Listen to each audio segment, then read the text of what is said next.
नमस्कार साथियों, आपका हमारे YouTube चैनल जीके ऑफ जेकेबी में हार्दिक स्वागत। राजस्थान कला और संस्कृति के ऊपर हम बात कर रहे थे और त्यौहार के अब तक मैं 3 वीडियो अपलोड कर चुका हूं। बहुत अच्छा रेस्पॉन्स आपका मिला, इसके लिए शुक्रिया। आज हिंदू त्योहारों की श्रृंखला में आगे बढ़ेंगे। मैंने आपको विक्रमी संवत की गणना कैसे की जाती है ये अपने प्रथम वीडियो के अंदर आपको बता दिया था और आपने विक्रमी संवत के अनुसार 12 महीने चैत्र, वैशाख, ज्येष्ठ, आषाढ़, श्रावण, भाद्रपद, आश्विन, कार्तिक, मार्गशीर्ष, पौष, माघ और फाल्गुन, ये 12 महीने मैं समझता हूँ आपने कंठस्थ किए होंगे। आपने अगर ये वीडियो देख रहे हैं तो पहले आप हमारा जो राजस्थान के त्यौहार का पहला वीडियो है उसको देखें, ताकि आपको ये ध्यान रहे कि विक्रमी संवत चलता कैसे है, और तब आप इस वीडियो को देखेंगे तो मैं जो ट्रिक्स बताऊंगा, जो फंडे बताऊंगा, उससे आप हिंदू त्योहारों को समझ पाएंगे।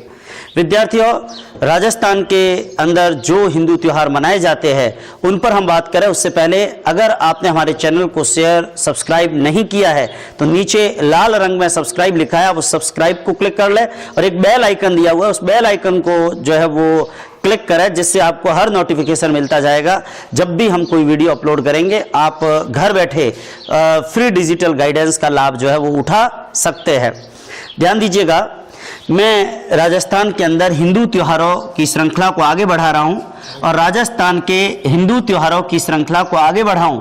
मैं आपको बताना चाहूँगा कि हिंदू त्योहारों के अंदर जैसे हमारे पुरातन काल से परंपरागत रूप से हम एक पंक्ति प्रयोग में लेते हैं, हमारे शास्त्रों में कहा गया है, तीज त्योहारा बावड़ी ले डूबी गणगौर। विद्यार्थियों ध्यान दीजिएगा, वैसे हमारा महीना तो चैत्र से शुरू होता है और हम लोग जब त्योहार पढ़ेंगे हिंदू त्योहार तो हम कहां से प्रारंभ करेंगे? श्रावण के महीने से प्रारंभ करेंगे। अब श्रावण के महीने से त्योहारों को प्रारंभ करने का कारण क्या? तो अपने को एक लाइन याद रखनी है, तीज त्योहारा बावड़ी, तीज त्योहारा बावड़ी और ले डूबी गणगौर। ये पंक्ति अपने को दिमाग में रखनी है, तीज त्योहारा बावड़ी ले डूबी गणगौर, अर्थात राजस्थान में त्योहारों की शुरुआत या हिंदू धर्म में त्योहारों की शुरुआत कौन से त्योहार के साथ मानी जाती है? तीज के साथ, और विशेष रूप से छोटी तीज के साथ। ध्यान दीजिएगा। और ले डूबी गणगौर यानी त्योहारों का समापन कौन से त्योहार के साथ में माना जाता है? तो अपने को ध्यान रखना है, गणगौर के त्योहार के साथ। एक बात ध्यान देना, तीज मनाई जाती है छोटी तीज श्रावण शुक्ल तृतीया और गणगौर मनाई जाती है चैत्र शुक्ल तृतीया। इसका मतलब चैत्र शुक्ल तृतीया पर गणगौर आ गया तो क्या त्योहार समाप्त हो गए? चैत्र शुक्ल तृतीया से श्रावण शुक्ल तृतीया के बीच कोई त्योहार नहीं पड़ेगा? नहीं, ऐसा नहीं है। देखिए, चैत्र शुक्ल तृतीया और श्रावण शुक्ल तृतीया के बीच में वैशाख शुक्ल तृतीया भी आती है, हम आखातीज मनाते हैं। ज्येष्ठ शुक्ल एकादश आती है, हम निर्जला एकादश मनाते हैं। त्योहार तो बीच में भी पड़ते हैं, लेकिन चूंकि पुरातन काल से एक पंक्ति प्रचलित रही, मुख्य त्योहार जो है राजस्थान के अंदर या हिंदू धर्म के अंदर वो तीज के साथ प्रारंभ होते हैं और गणगौर के साथ त्योहारों का समापन हो जाता है। ये उस जो शास्त्रों में कही हुई बात है ना, उसके हिसाब से अगर परीक्षा में पूछा जाए कि प्राचीन मान्यता के अनुसार त्योहारों का प्रारंभ कौन से त्योहार के साथ होता है, तो अपने को दिमाग में रखना है तीज के साथ, और पुरातन मान्यता के अनुसार त्योहारों का समापन कौन से त्योहार के साथ होता है? गणगौर के साथ। फिर अपने को ज्यादा दिमाग नहीं लगाना है। कई विद्यार्थी क्या करते हैं और स्मार्ट बनते हैं कि यार गणगौर के बाद वैशाख शुक्ल तृतीया को भी तो आखातीज आ रही है, ज्येष्ठ शुक्ल एकादश को भी निर्जला एकादश आ रही है, ज्येष्ठ शुक्ल नवमी को महेश नवमी आ रही है। हमारे को ओवर स्मार्टनेस शो नहीं करनी है। सवाल आए, प्राचीन मान्यता के अनुसार त्योहारों की शुरुआत कौन से त्योहार पर होती है? तीज के साथ, और त्योहारों का समापन कौन से त्योहार के साथ होता है? गणगौर के साथ। और इसीलिए सबसे पहले मैं आपको तीज क्लियर करूंगा। तीज श्रावण के अंदर, हम छोटी तीज जो श्रावण में आती है, तो मैं तीज का कॉन्सेप्ट क्लियर कर रहा हूं क्योंकि परीक्षा में तीज पर सवाल अक्सर आता है। छोटी तीज, बड़ी तीज, हरतालिका तीज, तीनों में क्या फर्क है? तीनों कब मनाई जाती है? तीज को पढ़ने के बाद फिर अपन श्रावण के त्योहार ले लेंगे महीने के अनुसार, क्योंकि तीज श्रावण में होती है ना, तो पहले श्रावण महीना ले लेंगे। अब उसमें तीज से पहले भी अगर श्रावण में कोई त्योहार आ रहा है तो वो भी अपन ले लेंगे, तीज के बाद में कोई श्रावण में त्योहार आ रहा है वो भी अपन ले लेंगे। श्रावण से चलते हुए और फिर अपन वापस श्रावण तक आते आते त्योहारों को क्या कर देंगे, समाप्त कर देंगे। श्रावण या आषाढ़ तक आते आते त्योहारों को समाप्त करेंगे। विद्यार्थियों, प्राचीन मान्यता के अनुसार त्योहारों का प्रारंभ कौन से त्योहार पर है, तीज पर। प्राचीन मान्यता के अनुसार त्योहारों का समापन कौन से त्योहार के साथ माना जाता है, गणगौर के साथ। उक्ति कौन सी है, तीज त्योहारा बावड़ी ले डूबी गणगौर। यहां पर सबसे पहले आप तीज को समझने का प्रयास करिएगा और मैं तीज के बाद में फिर आपको श्रावण के त्योहारों पर ले चलूंगा। और सबसे पहले तो चूंकि तीज के साथ त्योहारों की शुरुआत है तो मैं आपका कॉन्सेप्ट क्लियर कर रहा हूं, तीज। और तीज के बाद में फिर श्रावण महीने के अन्य त्योहार, और फिर श्रावण के बाद में भाद्रपद, और फिर आगे चलते हुए वापस श्रावण तक आते आते त्योहारों को समाप्त करेंगे। सबसे पहले तीज का कॉन्सेप्ट अगर आपका क्लियर हो तो मैं आपको बता दूं, हमारे परीक्षा के लिहाज से 3 प्रकार की तीज, ध्यान से देखिएगा और कंठस्थ करिएगा। सबसे पहले छोटी तीज, जरा ध्यान दें, सबसे पहले छोटी तीज, गौर करिए। इस छोटी तीज को कहते हैं हरियाली तीज। क्या कहते हैं, हरियाली, हरियाली तीज। हरा बोर्ड है, तीज भी कौन सी है, हरियाली तीज। छोटी तीज, हरियाली तीज। जरा ध्यान दीजिएगा, मैं ट्रिक्स बताऊंगा अभी, ध्यान से वीडियो में बने रहिए, समझ में आएगा।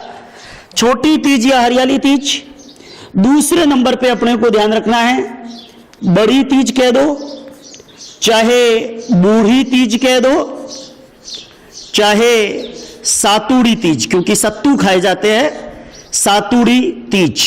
एक बात ध्यान देना, हमारी परीक्षा में त्योहार पर प्रश्न जब आए ना तो आपको तिथि याद करनी है। त्योहार में क्या होता है, कैसे मनाते हैं, मिठाई खाते हैं, ये तो हर त्योहार में, यहां सवाल नहीं बनेगा, सवाल बनेगा त्योहार की तिथि पर। बड़ी तीज, बूढ़ी तीज, सातुड़ी तीज कह दीजिए, कजली तीज कह दीजिए, या काली तीज कह दीजिए। ये सभी एक ही तीज के नाम हैं। चाहे बड़ी तीज कहो, चाहे बूढ़ी तीज कहो, चाहे सातुड़ी तीज कहो, चाहे कजली तीज कहो, चाहे काली तीज कहो। ये मैंने दूसरे नंबर पे लिखा। और तीसरे नंबर पे मैं लिख रहा हूं हरतालिका तीज, जिसको जैन धर्म के अंदर रोट तीज का भी दिन सेम है।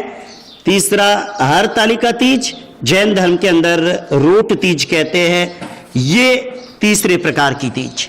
तो अपने को दिमाग में रखना है, एक तो छोटी तीज या हरियाली तीज, दूसरा बड़ी बूढ़ी सातुड़ी कजली काली तीज, तीसरा हरतालिका या रोट तीज। अब ये मनाई कब जाती है, सबसे पहले एक बात ध्यान दो, अपने पास 2 महीने अपन तीज के लिए ले लेते, एक श्रावण और एक भाद्र। देखिए परीक्षा का हॉल ऐसा हॉल होता है ना जहां इनकमिंग फैसिलिटी बंद होती है, जहां याद कम आता है और भूलते ज्यादा है, आउटगोइंग फैसिलिटी चालू होती है। तो ऐसी स्थिति में मैं ट्रिक्स और फंडे जो बताऊं वो दिमाग में रखो। जैसे श्रावण का महीना है, श्रावण के अंदर पहले कौन सा पक्ष आएगा, कृष्ण की तीज। श्रावण के अंदर फिर कौन सा पक्ष आएगा, शुक्ल, शुक्ल की तीज। फिर भाद्रपद, इसमें कौन सा पक्ष आएगा, कृष्ण, कृष्ण की तीज। फिर भाद्रपद, इसमें शुक्ल, शुक्ल की तीज। इसका मतलब अपने पास श्रावण और भाद्रपद में मिलाकर कितनी तृतीया हो गई, 4 हो गई।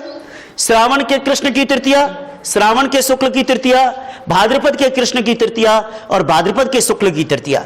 अपने दिमाग में फिट कर लो पहले कि श्रावण के कृष्ण पक्ष की तीज को कोई तीज मनाई नहीं जाती है। दूसरी बात, श्रावण के कृष्ण पक्ष की तीज को कोई तीज नहीं पड़ेगी। श्रावण के शुक्ल पक्ष की तृतीया सबसे पहले अपने को लेनी है, फिर भाद्र कृष्ण तृतीया और फिर भाद्र शुक्ल तृतीया। अपने दिमाग में होना चाहिए कि इनमें से कोई भी तीज पूछ ले, श्रावण के कृष्ण पक्ष की तृतीया, तो हमारा उत्तर बिल्कुल भी नहीं होगा। यह बात अपने पहले दिमाग के अंदर कंठस्थ होनी चाहिए। दूसरी बात विद्यार्थियों ध्यान दें, छोटी तीज या हरियाली तीज की बात करें, छोटी तीज या हरियाली तीज, सबसे पहले कौन सी तीज आ रही है, श्रावण शुक्ल तृतीया। और श्रावण शुक्ल तृतीया को छोटी तीज या हरियाली तीज हम कहते हैं। ध्यान देना, श्रावण शुक्ल तृतीया को छोटी तीज या हरियाली तीज कहते हैं। एक बात अपने दिमाग में कंठस्थ होनी चाहिए कि छोटी तीज या हरियाली तीज कब मनाई जाती है, श्रावण के शुक्ल पक्ष की तृतीया को मनाई जाती है। श्रावण शुक्ल तृतीया अब श्रावण शुक्ल तृतीया श्रावण की अमावस्या के 3 दिन बाद आई, और आप अपने दिमाग में फिट कर लो, सावन की अमावस्या, हरियाली अमावस्या, भाद्रे की अमावस्या, सतियों की अमावस्या। सावन की अमावस्या क्या होती है? हरियाली अमावस्या। और आप हिंदी में कहावत भी है, सावन के अंधे को तो सब हरा ही हरा दिखाई देता है।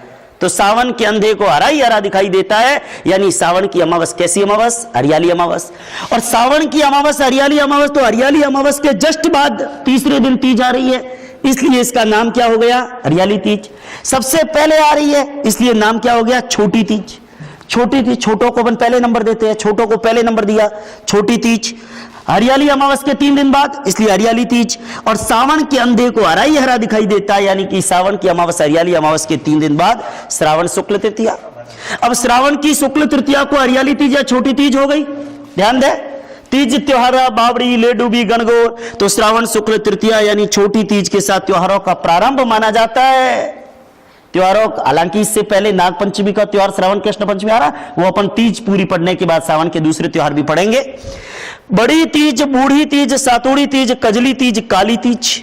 अब देखिए, ब से बड़ी, ब से बूढ़ी, ब मतलब बी से बड़ी, बी से बूढ़ी, बी से भाद्र, क से कजली, क से काली और क से कृष्ण, यानी भाद्रपद के कृष्ण पक्ष की तृतीया। ध्यान रखे, दूसरी तृतीया कौन सी है? भाद्रपद महीने की कृष्ण तृतीया। और भाद्रपद महीने की कृष्ण तृतीया को ब से बड़ी, ब से बूढ़ी, क से काली, क से कजली और क से कृष्ण, बी से बड़ी, बी से बूढ़ी, बी से भाद्र, क से कजली, क से काली, क से कृष्ण और भाद्र कृष्ण तीज। और भाद्र कृष्ण तीज को क्या खाए जाते हैं? सातू, इसलिए इसको कहते हैं सातुड़ी तीज। सतुड़ी तीज, सत्तू खाए जाते हैं। ये बात समझ में आई। अब पीछे अपने पास एक ही तृतीया बची है, और वो तृतीया कौन सी है? भाद्रपद शुक्ल तृतीया। और भाद्रपद शुक्ल तृतीया को हर तालिका तीज या रोड तीज मनाई जाती है। हर तालिका, ध्यान दीजिएगा, भगवान शिव जी और पार्वती यानी गौरी और शंकर के पूजन का दिन है, जिसको हर तालिका तीज कहते हैं। भगवान शिव जी और पार्वती की पूजा कौन से त्योहार के दिन की जाती है? तो अपने को दिमाग में रखना है, हर तालिका तीज के दिन की जाती है। अब आपको समझ में आया छोटी तीज या हरियाली तीज कब मनाते हैं? श्रावण शुक्ल तृतीया, क्योंकि सावन के अंधे को हरा ही हरा दिखाई देता है। और हरियाली अमावस्या सावन अमावस्या के कितने दिन बाद? 3 दिन बाद। सबसे पहले इसलिए छोटी तीज। बी से बड़ी, बी से बूढ़ी, बी से भाद्र, क से कजली, क से काली, क से कृष्ण, भाद्र कृष्ण तृतीया। और हर तालिका तीज यानी गौरी और शंकर की पूजा का दिन भाद्रपद शुक्ल तृतीया को हर तालिका तीज मनाई जाती है। विद्यार्थियों, छोटी तीज का त्योहार या तीज का त्योहार कह दो, ये विवाहित महिलाओं के लिए भी बहुत महत्वपूर्ण दिन होता है, क्योंकि विवाहित महिलाएं अपने पति की लंबी उम्र के लिए यहां पर व्रत रखती है।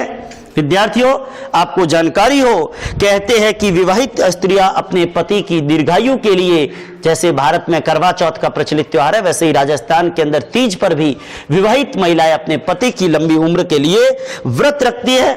बालिकाएं भी इस तीज के त्योहार को मनाती है। एक बात और ध्यान देना है, प्रत्येक तीज और गणगौर के एक रात पहले सिंझारा का त्योहार होता है। प्रत्येक तीज से पहले भी और गणगौर से पहले भी सिंझारा का त्योहार होता है। और सिंझारा क्या होता है? जब विवाहित महिलाओं के पीहर वाले, मायके वाले अपनी बेटी के ससुराल के अंदर कहते हैं कि मिष्ठान, वस्त्र, आभूषण, गिफ्ट वो ले जाते हैं एक रात पहले, उसको हम सिंझारा कहते हैं।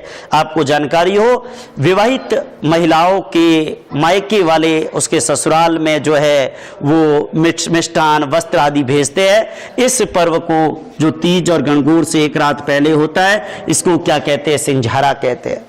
हमारे राजस्थान में तो एक परंपरा ये भी रही कि नव विवाहित महिला अपना जो पहला साल का सावन का महीना होता है वो अपने ससुराल में अपने सास के साथ नहीं मनाती, बल्कि मायके चली जाती है। ये भी परंपरा हमारे राजस्थान की धरती पर प्रचलित रही है। बाकी हर तालिका तीज के अंदर अपने को ध्यान रखना है, गौरी और शंकर के पूजन का दिन है। बड़ी तीज, कजली, काली तीज के अंदर ध्यान देना है। सत्तू खाने का दिन यानी सातुड़ी तीज के रूप में हम मनाते हैं। और चूंकि बड़ी या बूढ़ी तीज भी कहते हैं ना, बूढ़ी तीज क्यों कहते हैं? क्योंकि आटे की 7 लोइयां बनाकर और बूढ़ी गाय को खिलाने की परंपरा भी राजस्थान में प्रचलित रही है। क्या परंपरा है, क्या तीज माता की कहानी, ये हमको याद नहीं करनी है। क्यों? क्योंकि हमारी परीक्षा में त्योहार की तिथि पूछी जाएगी और हमें विशेष रूप से अपना टारगेट वही करके और अपनी परीक्षा की तैयारी जो है वो करनी है। तीज का त्योहार मैं समझता हूं समझ में आया होगा। छोटी तीज या हरियाली तीज श्रावण शुक्ल तृतीया, बड़ी, बूढ़ी, कजली, काली, सातुड़ी तीज भाद्र कृष्ण तृतीया और हरतालिका या रोड तीज भाद्रपद शुक्ल तृतीया के दिन। तीज के बाद मैं श्रावण महीने के दूसरे त्योहारों की चर्चा जो है वो करने जा रहा हूं। श्रावण महीने के दूसरे त्योहारों को अगर हम पढ़ें, विद्यार्थियों, छोटी तीज या हरियाली तीज से पहले भी श्रावण के अंदर कुछ त्योहार पड़ते हैं, हम उनका जिक्र भी करें। आपको ध्यान हो, श्रावण के महीने में सबसे पहले हमको ध्यान देना होगा नाग पंचमी, नाग देवता का दिन, नाग पंचमी सर्प देवता का दिन। और नाग पंचमी कब मनाई जाती है? श्रावण कृष्ण पंचमी। जरा ध्यान दे, श्रावण कृष्ण पंचमी, नाग पंचमी का दिन श्रावण कृष्ण पंचमी को मनाया जाता है। लेकिन मैं एक चीज और बता दूं, राजस्थान के कई अंचलों में कृष्ण के साथ में शुक्ल पंचमी को भी नाग पंचमी मनाई जाती है। यानी नाग पंचमी का त्योहार में अपने को दोनों तिथियां दिमाग में रखनी है। श्रावण के कृष्ण पक्ष की पंचमी को भी नाग पंचमी का त्योहार, श्रावण के शुक्ल पक्ष की पंचमी को भी नाग पंचमी का त्योहार। विद्यार्थियों, जब नाग देवता की पूजा की तो नाग के सामने कौन आया? नेवला। और नेवले की पूजा का दिन कौन सा है? निड्री नवमी। नेवले की पूजा का दिन कौन सा है? निड्री नवमी। और निड्री नवमी ध्यान दे, श्रावण कृष्ण नवमी। अपने तो इतना ही दिमाग में रखो, पहले अपन ने श्रावण की कृष्ण पक्ष की पंचमी को काला पक्ष, अंधेरा पक्ष, तो काले नाग को अपन ने दूध मिलाया तो नाग को राजी किया तो नेवला आ गया। नेवले की पूजा की तो शुक्ल पंचमी को वापस नाग आ गया। यानी कृष्ण और शुक्ल पक्ष की पंचमी को नाग पंचमी और श्रावण के कृष्ण पक्ष की नवमी को कौन सी नवमी आई? निड्री नवमी आई। लेकिन विद्यार्थियों, आपको जानकारी हो, श्रावण की अमावस्या आती है। और कौन सी अमावस्या? हरियाली अमावस्या। याद रखिएगा, सावन के अंधे को तो सब हरा ही हरा दिखाई देता है। और ध्यान दे, सावन के अंधे को हरा ही हरा दिखाई देता है। यानी कि हरियाली अमावस्या कौन से महीने में मनाई जाती है? श्रावण महीने की अमावस्या को मनाई जाती है। श्रावण महीने की अमावस्या को हरियाली अमावस्या मनाई जाती है। और हरियाली अमावस्या मनाई, ध्यान दे क्या होता है, क्योंकि इतने सारे त्योहार, हम त्योहार की कहानी में अपने को नहीं चलना है, हमें परीक्षा के लिहाज से ध्यान रखना है। हरियाली अमावस्या कब मनाते हैं? सावन की अमावस्या को। और हरियाली अमावस्या सावन के अंधे को हरा ही हरा दिखाई देता है। तो हरियाली अमावस्या के तीसरे दिन श्रावण के शुक्ल पक्ष की तृतीया को जो तीज पड़ती है, अभी मैंने आपके सामने जिक्र कर लिया है। छोटी तीज या हरियाली तीज कब मनाई जाती है? श्रावण के शुक्ल पक्ष की तृतीया को मनाई जाती है। छोटी तीज या हरियाली तीज कब मनाते हैं? श्रावण के शुक्ल पक्ष की तृतीया को। लेकिन विद्यार्थियों, छोटी तीज के बाद में श्रावण के शुक्ल पक्ष में जो महत्वपूर्ण त्योहार आता है, वो आता है हमारा अपना हिंदू धर्म का बहुत बड़ा त्योहार। अगर दिवाली और होली के बाद राजस्थान में हिंदू धर्म का सबसे प्रचलित कोई त्योहार है तो वो है राखड़ी पूनम, रक्षाबंधन, नारियल पूर्णिमा, बहन और भाई के प्रेम का प्रतीक त्योहार। जिस दिन बहन अपने भाई के राखी बांधती है और भाई अपनी बहन को रक्षा का वचन देता है, वह त्योहार जिसको हम कहते हैं रक्षाबंधन।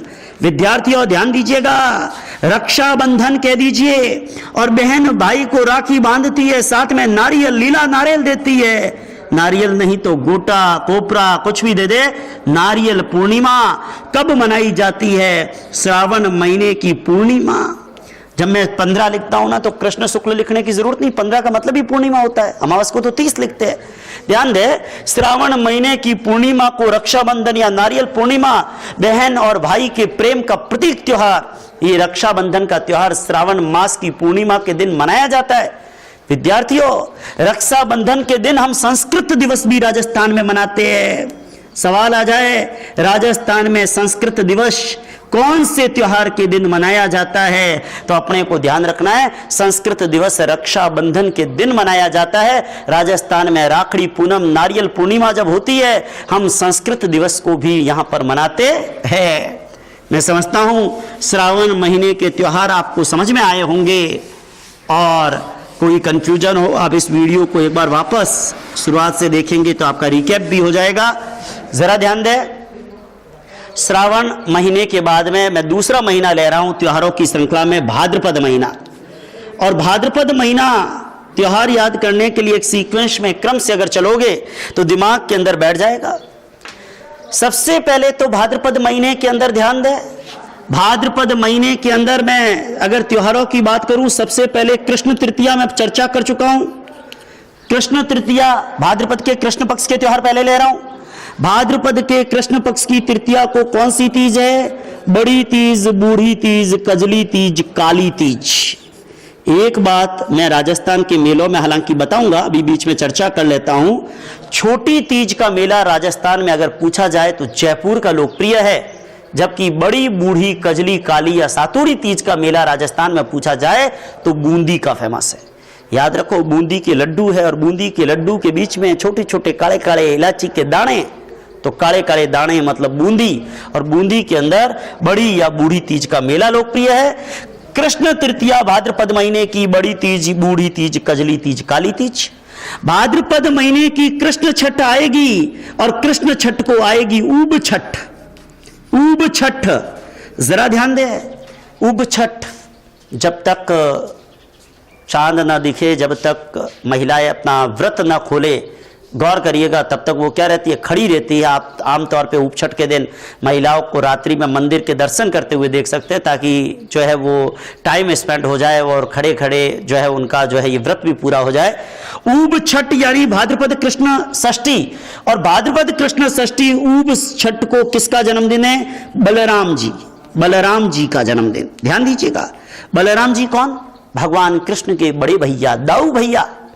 भगवान कृष्ण के बड़े भैया यानी दाऊ भैया, और दाऊ भैया को कहते हैं बलराम जी। बलराम जी का जन्मदिन कौन सा त्योहार है? ऊब छठ। अब ऊब छठ और बलराम जी के हाथ में हल तो देखा ही होगा, यानी इस त्योहार को और क्या कहते हैं? हल षष्ठी। हल षष्ठी या ऊब छठ, उब छठ या हल षष्ठी भगवान कृष्ण के बड़े भाई बलराम जी, जिनको शेषनाग का अवतार मानते हैं बलराम जी को, इनका जन्मदिन कृष्ण छठ को। अब दाऊ भैया कब आए? कृष्ण छठ को आए। तो दाऊ भैया आए तो 2 दिन बाद कृष्ण पक्ष की अष्टमी को हमारे छोटे भैया आ गए। हिंदी में 8 इस तरीके से लिख सकते हैं, गणित में लिखते हो यूं लिख दो। ध्यान दे, भाद्रपद कृष्ण अष्टमी को मैं कई बार विक्रमी संवत के लिए, जैसे मैंने 6 को इस तरीके से लिख दिया, 8 को इस तरीके से लिख दिया, एक ही बात है। भाद्रपद कृष्ण अष्टमी को छोटे भैया आ गए, और छोटे भैया जिसका नाम कृष्ण, आपको ध्यान होगा मथुरा की धरती और जेल के अंदर वासुदेव और देवकी का पुत्र कृष्ण, जिसका लालन पालन नंद और यशोदा ने किया। विद्यार्थियों, भगवान कृष्ण यानी हमारे कानूड़ा, कानूड़ा की जन्माष्टमी, कृष्ण भगवान की जन्माष्टमी कब मनाई जाती है? भाद्रपद कृष्ण अष्टमी को मनाई जाती है। याद रखिए, छठ को उब छठ पहले आए दाऊ भैया, और 2 दिन बाद आठम, और 2 दिन बाद आठम को आ गए छोटे भैया कृष्ण। कानूड़ा, कृष्ण जन्माष्टमी, गोपाल कह दो, मुरारी कह दो, श्याम कह दो, गोविंद कह दो। विद्यार्थियों, भगवान कृष्ण की जन्माष्टमी, कृष्ण पक्ष की अष्टमी, और भगवान कृष्ण की अष्टमी के अगले ही दिन कृष्ण पक्ष की नवमी। लेकिन नवमी पे आऊं उससे पहले कृष्ण जन्माष्टमी पर एक बात और, कृष्ण की जन्माष्टमी जिस दिन होती है, राजस्थान में मेहा जी की अष्टमी भी वही है, जांभो जी की अष्टमी भी वही है, दरियाव जी की अष्टमी भी वही है। वो त्योहार है कृष्ण जन्माष्टमी। पर विद्यार्थियों ध्यान दें, कृष्ण अष्टमी को भगवान कृष्ण की जन्माष्टमी, हमारे राजस्थान के बाड़मेर जिले के चौटन साइड में कानूड़ा का नृत्य इस दिन किया जाता है, ये कृष्ण की जन्माष्टमी। और अगले ही दिन भाद्रपद कृष्ण नवमी को एक त्योहार आता है जिसको हम कहते हैं गोगा जी की नम, और उस त्योहार को गोगा नवमी के नाम से जानते हैं। गोगा जी की बात राजस्थान के लोक देवताओं में अगली कड़ी के अंदर मैं करूंगा। राजस्थान में चूरू जिले की ददरेवा की धरती पर पिता जेवर चौहान और माता बाछल के घर राजस्थान के एक लोक देवता पैदा हुए जिनका नाम था गोगाजी चौहान, जो महमूद गजनवी के साथ युद्ध करते हुए वीरगति को प्राप्त हो गए। विद्यार्थियों, गोगा जी की नवमी भाद्रपद कृष्ण नवमी और गोगा जी के बाद में भाद्रपद की कृष्ण बारस आएगी और कृष्ण बारस को बच्छ बारस। जरा ध्यान दें, कृष्ण बारस को कौन सा त्योहार है? बच्छ बारस। और भाद्रपद की अमावस्या आएगी, कृष्ण 30 कह दो या अमावस्या कह दो, मैंने आपको पहले भी बताया है। सावन की अमावस को हरियाली अमावस और भाद्रे की अमावस को सती अमावस्या। सती अमावस्या कब मनाते हैं? सती अमावस्या भाद्रपद महीने की अमावस्या को मनाते हैं। जरा ध्यान दें, भाद्रपद के कृष्ण पक्ष के त्योहारों में भाद्रपद कृष्ण तृतीया को बड़ी तीज, कजली तीज, बूढ़ी तीज, सातुड़ी तीज, भाद्रपद के कृष्ण षष्ठी को उग छठ या हल षष्ठी, बलराम जी का जन्मदिन, भाद्रपद के कृष्ण अष्टमी को कृष्ण जन्माष्टमी, भाद्रपद के कृष्ण नवमी को गोगा जी की नम, भाद्रपद के कृष्ण बारस को बच्छ बारस और भाद्रपद की अमावस्या को सती अमावस्या। आपको ध्यान हो, राजस्थान के अंदर सती प्रथा बहुत प्रचलित रही, आजकल उसका उन्मूलन हो चुका है। और सती प्रथा का मतलब आपको जानकारी हो, सती प्रथा की जब हम चर्चा करते हैं, कहते हैं कि जब कोई महिला अपने पति की मृत्यु के बाद उसके साथ चिता में प्रविष्ट हो जाती थी, तो विद्यार्थियों इस परंपरा को राजस्थान में क्या कहा गया? राजस्थान के अंदर इसको सती प्रथा कहा गया। लेकिन 1987 के अंदर एक प्रकरण हुआ था दिवराला गांव सीकर के अंदर, रूप कंवर सती प्रकरण। मैं राजस्थान के अंदर जब मेलों का प्रकरण आऊंगा और सती मेला बताऊंगा तब विस्तार से चर्चा करूंगा। दिवराला गांव सीकर के अंदर जो 1987 में रूप कंवर सती प्रकरण हुआ, उसके बाद 1987 में हरिदेव जोशी की सरकार ने राजस्थान में सती प्रथा उन्मूलन अधिनियम लागू कर दिया और जिसके द्वारा राजस्थान में सती प्रथा रुक चुकी है। सतियों का मेला झुंझुनू के अंदर सती अमावस्या का मेला लगता है, लेकिन 1987 के सती निवारण अधिनियम के बाद सती अमावस्या के झुंझुनू के उस मेले में सतियों के महिमा मंडन पर पूर्णतः रोक लगा दी गई है। तो अपने को ये भाद्रपद के कृष्ण पक्ष के त्योहार ध्यान रहे। अब भाद्रपद के शुक्ल पक्ष के त्योहारों को समझने का प्रयास करिएगा। भाद्रपद के शुक्ल पक्ष में अगर बात करें तो बीज, तीज, चौथ और पंचमी, ये 4 त्योहार तो पहले लगातार आप दिमाग के अंदर बिठा लीजिए। भाद्रपद महीने के अंदर शुक्ल दूज को बाबा रामदेव जी की जयंती होती है। विद्यार्थियों, बाड़मेर जिले के शिव तहसील के ऊंडू काश्मीर की धरती पर जाए जन्मे बाबा रामदेव जी का जन्म कब मनाया जाता है? बाबा रामदेव जी की जयंती कब मनाई जाती है? भाद्रपद शुक्ल दूज को। भाद्रपद के शुक्ल तीज को वरहा जयंती, ध्यान दीजिएगा, दूज को बाबा रामदेव जी की जयंती, शुक्ल तीज को वरहा जयंती, शुक्ल चौथ को गणेश चतुर्थी और शुक्ल पंचमी को ऋषि पंचमी। मेले बताऊंगा ना तो आपको अगर त्योहार याद होंगे तो मेले याद होंगे। गणेश चतुर्थी आएगी, राजस्थान में गणेश जी भगवान का रणथंभौर का त्रिनेत्र गणेश भगवान का मेला याद आ जाता है। रामदेव जी की दूज पढ़ते हैं तो दूज से 11 तक बाबा रामदेव जी का रामदेवरा का पश्चिमी राजस्थान का सांप्रदायिक सौहार्द का सबसे बड़ा मेला याद आ जाता है। विद्यार्थियों ध्यान दीजिएगा, यहां पर एक बात अपने को दिमाग में रखनी है। भाद्रपद शुक्ल पंचमी को ऋषि पंचमी के त्योहार के रूप में मनाया जाता है। भाद्रपद शुक्ल पंचमी को ऋषि पंचमी के त्योहार के रूप में मनाया जाता है। दिमाग में रखें, भाद्रपद शुक्ल तीज को दूज को बाबा रामदेव जी की जयंती, शुक्ल तीज को वरा जयंती, शुक्ल चौथ को गणेश चतुर्थी, शुक्ल पंचमी को ऋषि पंचमी। इस तरीके से भाद्रपद के शुक्ल पक्ष के त्योहार भी अपने को दिमाग के अंदर रखने हैं। लेकिन विद्यार्थियों गौर करिएगा, भाद्रपद के शुक्ल पंचमी को जब ऋषि पंचमी होती है, राजस्थान के कुछ अंचलों में माहेश्वरी समाज अपना रक्षाबंधन का त्योहार इस दिन भी मनाता है।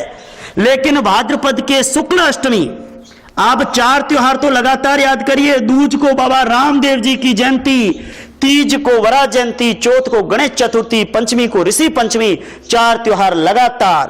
भाद्रपद के शुक्ल अष्टमी को किसकी अष्टमी होती है? राधा जी की अष्टमी होती है। याद रखो, भाद्रपद के कृष्ण अष्टमी को कृष्ण पक्ष, कृष्ण काले थे इसलिए कृष्ण आठम, और राधा गोरी थी इसलिए शुक्ल आठम। भाद्रपद शुक्ल अष्टमी को राधा अष्टमी का त्योहार मनाया जाता है। तो विद्यार्थियों, दिमाग में आया? भाद्रपद शुक्ल बीज को बाबा रामदेव जी की जयंती, भाद्रपद शुक्ल तीज को वरा जयंती, भाद्रपद शुक्ल चौथ को गणेश चतुर्थी, भाद्रपद शुक्ल पंचमी को ऋषि पंचमी, और भाद्रपद शुक्ल अष्टमी को राधा अष्टमी। याद रखिए, कृष्ण अष्टमी अंधेरा पक्ष, कृष्ण काले थे, राधा गोरी थी। कृष्ण जन्माष्टमी कृष्ण पक्ष में, राधा अष्टमी शुक्ल पक्ष में। भाद्रपद के शुक्ल पक्ष के इन त्योहारों के बाद भाद्रपद के शुक्ल दशमी को आती है तेजा दशमी। भाद्रपद के शुक्ल दशमी को किसकी दशमी है? तेजा दशमी। राजस्थान के अंदर जब मैं मेलों के शीर्षक में आऊंगा तो भाद्रपद के शुक्ल दशमी को आपको तेजा दशमी बताऊंगा, और तेजा जी का पर्वतसर नागौर के अंदर भव्य पशु मेले का आयोजन किया जाता है। तेजा दशमी कब मनाई जाती है? भाद्रपद शुक्ल दशमी को मनाई जाती है।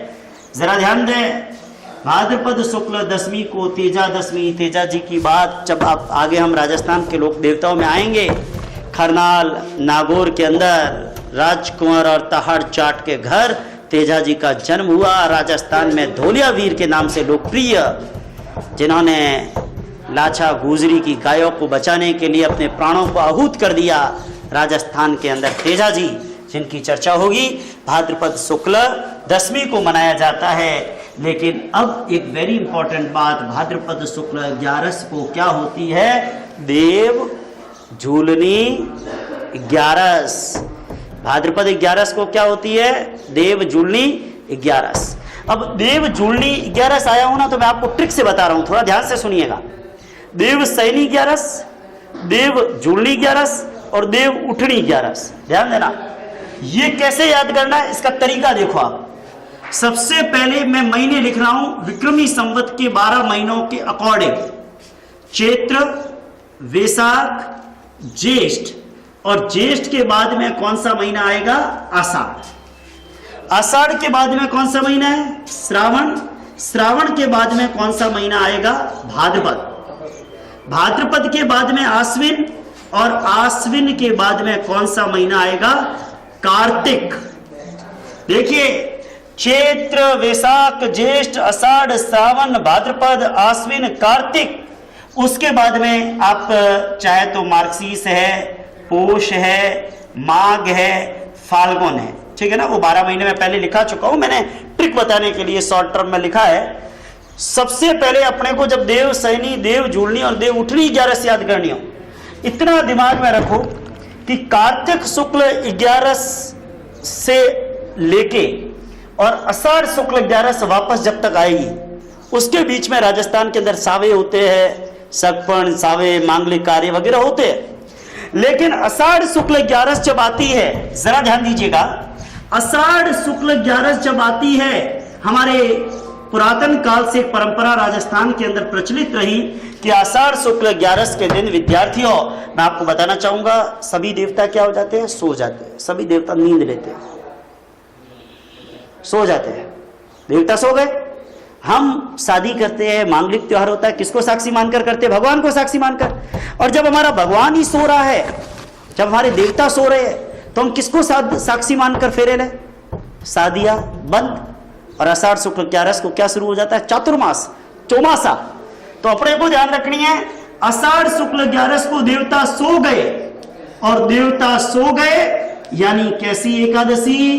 देव सैनी एकादशी। देव सैनी 11 देवता सो गए। अब आषाढ़ शुक्ल 11 को देवता सो गए। आषाढ़ शुक्ल 11 से जब श्रावण शुक्ल 11 आएगी, 1 महीना पूरा, और श्रावण शुक्ल 11 से भाद्र शुक्ल 11 आई, कितने महीने हो गए? 2 महीने। अब देखिए, आषाढ़ शुक्ल 11 को देव सैनी 11 आई, हमारे देवता सो गए, शादियां बंद, चौमासा चालू, हमारे कुंवारे भक्त जिनकी सगाइयां हो चुकी या कुंवारे भक्त जिनकी सगाई भी होनी, अपने शादी के लिए, सगाई के लिए तड़प रहे हैं, भगवान के सामने विनती कर रहे हैं, हे भगवान हमें हमारी हुणपी कदे थे उठोला।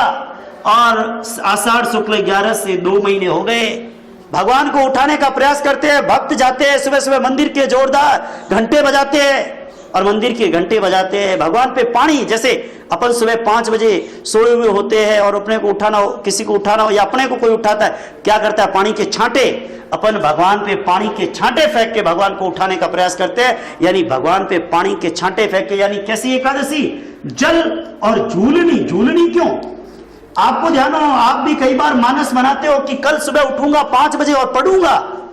आपके घर वाले आप पे पानी के छांटे भी छिड़कते हैं, लेकिन आप झेरे आ रही होती है, झूल रहे होते हो और झूलते झूलते वापस सो जाते हो और फिर 10 बजे उठते हो, अरे आज तो 5 बजे उठू तो 2 बजे उठे हो, मैं काले तो 5 बजे उठीला। ऐसे करके हमारा टाइम हमेशा चला जाता है। विद्यार्थियों, भाद्र शुक्ल 11 को जल झूलनी या देव झूलनी 11 कह सकते हैं। देवताओं पे पानी के छांटे, लेकिन देवता फिर भी उठते नहीं। आधी नींदवा नहीं पाछा होए रहे बा, आधी नींदवा पाछा होए रहे बा। तो देव झूलनी या जल झूलनी 11, भक्त फिर निराश हो जाता है, फिर कहता है हे भगवान बड़े होई, थोड़ा दिन पछे तो उठीला जिदे बिया कर। लेकिन फिर देखिए, भाद्रपद से आश्विन शुक्ल 11 गई, 1 महीना और आश्विन से कार्तिक शुक्ल 11 आई, फिर 1 महीना। अब भगवान को सोए कितने महीने हो गए, 4 महीने हो गए। आषाढ़ शुक्ल 11 को भगवान सो गए, शादियां बंद हो गई, चौमासा चालू हो गया। श्रावण शुक्ल 11 से 1 महीना पूरा, भाद्र शुक्ल 11 2 महीने पूरे हुए। भगवान पे पानी फेंका, भगवान को फिर भी नींद आ रही है, सुबह बाखोटे आ रही नींद, भगवान पाछा होए रे बा। और जल झूलनी या देव झूलनी 11, फिर आश्विन शुक्ल 11 आए और फिर कार्तिक शुक्ल 11, हमें 4 महीना हुआ ना। मैं भक्त जाए जोर जोरू मंदिरा घंटा बजाए, भगवान हमें वो कर 4 महीना हुआ रहा, हमें तो उठो पा, उठो। और भगवान भी अब पूरे फ्रेश होके एकदम उठ जाते हैं, जागृत हो जाते हैं। जागृत मतलब प्रबोध, हिंदी में कहते हैं प्रबोध। प्रबोधिनी एकादश या देव उठनी एकादश, ध्यान देना, प्रबोधिनी एकादश या इसको कहते हैं देव उठनी 11। अपने को ध्यान रखना है, इस देव सैनी और देव उठनी 11 के बीच के जो 4 महीने हमारे हिंदू धर्म के अंदर मांगलिक प्रसंग, शादी समारोह सभी क्या होते हैं, प्रतिबंधित होते हैं। आमतौर पर चातुर्मास में शादियों के सावों के जो मुहूर्त पंडित जोशी नहीं देता, श्रीमाली ब्राह्मण नहीं देता। अपने को ध्यान रखना, ये चौमासे की अवधि। आषाढ़ शुक्ल 11 को देवता सो गए, देवसैनी 11, 2 महीने बाद भाद्र शुक्ल 11 को देवता आधी नींद में झूल रहे हैं, पानी छिड़का हुआ है, जल झूलनी या देव झूलनी 11। और कार्तिक शुक्ल 11 को प्रबोधिनी या देव उठनी 11। और अगर ये महीनों का सीक्वेंस, और कार्तिक शुक्ल 11 को शादी समारोह फिर शुरू हो गए। कार्तिक शुक्ल 11 को तुलसी विवाह, तुलसी और शालिग्राम भगवान के विवाह के साथ विवाह समारोह की वापस शुरुआत हो जाती है। उसके बाद मिक्सर, पोष, माघ, फाल्गुन, चैत्र, वैशाख, ज्येष्ठ और आषाढ़ तक शादी समारोह चलते रहेंगे। फिर आषाढ़ शुक्ल 11 आएंगे और भगवान फिर थक कर और नींद में चले जाते हैं। देवशयनी 11 आ जाती है। तो अपने को दिमाग में ये क्लियर हुआ होगा कॉन्सेप्ट, मैं समझता हूं समझ में आया होगा। और समझ में आए तो लाइक करते जाइए और नीचे प्रतिक्रिया अपनी जो है वो सकारात्मक रूप से देते जाइए। निश्चित रूप से आपकी प्रतिक्रियाओं से, आपके लाइक से, आपके शेयर और सब्सक्राइब से हमारा हौसला अफजाई होती है और हम लगातार अच्छे अच्छे कंटेंट्स के साथ वीडियोस को आपके सामने लाने का प्रयास करते रहते हैं। मैं एक बात यहाँ पर जरा शांत ध्यान दीजिएगा, एक बात मैं आपको जो बताना चाहूँगा, अपने को दिमाग के अंदर ये रखना है, ध्यान दीजिए, एक बात अपने को समझ में आनी चाहिए। देव झूलनी 11 समझ में आ गया, तो अब भाद्रपद पूर्णिमा जब आती है तो भाद्रपद पूर्णिमा से आश्विन अमावस्या तक क्या होते हैं, श्राद्ध। ध्यान दीजिएगा, श्राद्ध पक्ष आता है, पितृ पक्ष आता है। श्राद्ध पक्ष या पितृ पक्ष ये कब होता है, ये भाद्रपद पूर्णिमा से आश्विन अमावस्या के बीच में 16 श्राद्ध होते हैं। एक हमारे हिंदू धर्म में एक उक्ति भी प्रचलित है, आपको जानकारी हो, 16 श्राद्ध, 9 नवरता, 10 दशहरा और 20 दिवाली। इसके ऊपर हम विस्तार से चर्चा अपने अगले वीडियो के अंदर करेंगे। आज की हमारी बात, इस वीडियो में मैंने श्रावण और भाद्रपद महीने के त्योहारों को कंठस्थ कराने का प्रयास किया।